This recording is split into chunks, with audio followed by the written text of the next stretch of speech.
And welcome back. Republican Councilman Kevin Kramer is here today. He represents District 11. That includes parts of Jeffersontown, the city of Hurstbourne Acres, Forest Hills, Arlington Meadows, Landis Lakes, to Stony Brooks, Watterson Woods, among many other neighborhoods.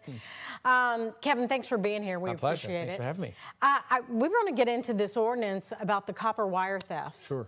It's called the metals. It's a metals ordinance. Okay, but it's really about the copper wire. It's really about copper wire. So what's happening right now is people are pulling up in a pickup truck with yard clippers. They're reaching up and cutting the cable off the pole.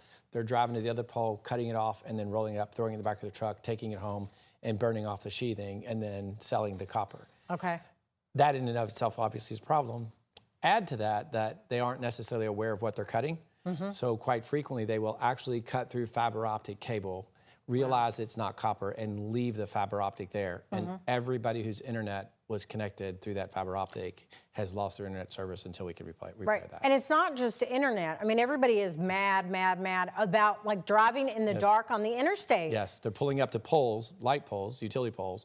They're opening the little aluminum door on the base and reaching in, grabbing that wire, attaching it to their truck and driving off and pulling every bit of that wire out. And then the same thing, they're taking it to get it recycled. And then somebody's buying it from them. Recycling companies, the scrap yards in town. That's a big part of the problem.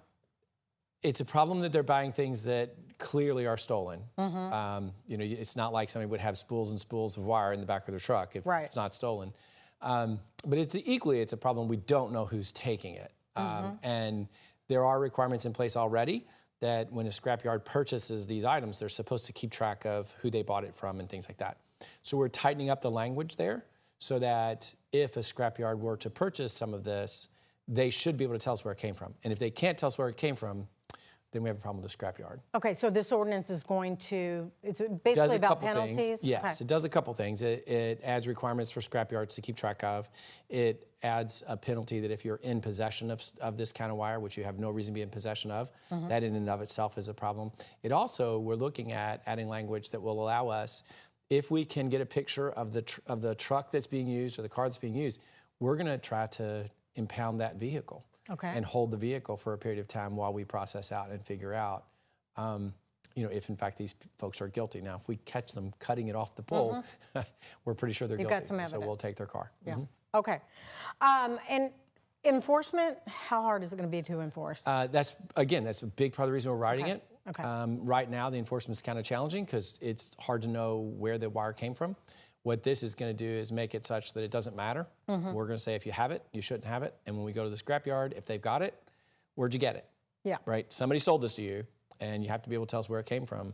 So it should be a lot easier to enforce. Okay, and real quick, and we're out of time, but I just want to say you're budget committee chair, and you're going over the budget, and for the next 6 weeks, you're saying the meetings are going good right now. They're going well. We started meeting last week. I've got a couple scheduled today, and then tomorrow, council is Thursday, so it won't be, but next week we'll be full on with budget hearings again. All right, Councilman. It's going well. Thanks for being here. My pleasure. Thanks for having me.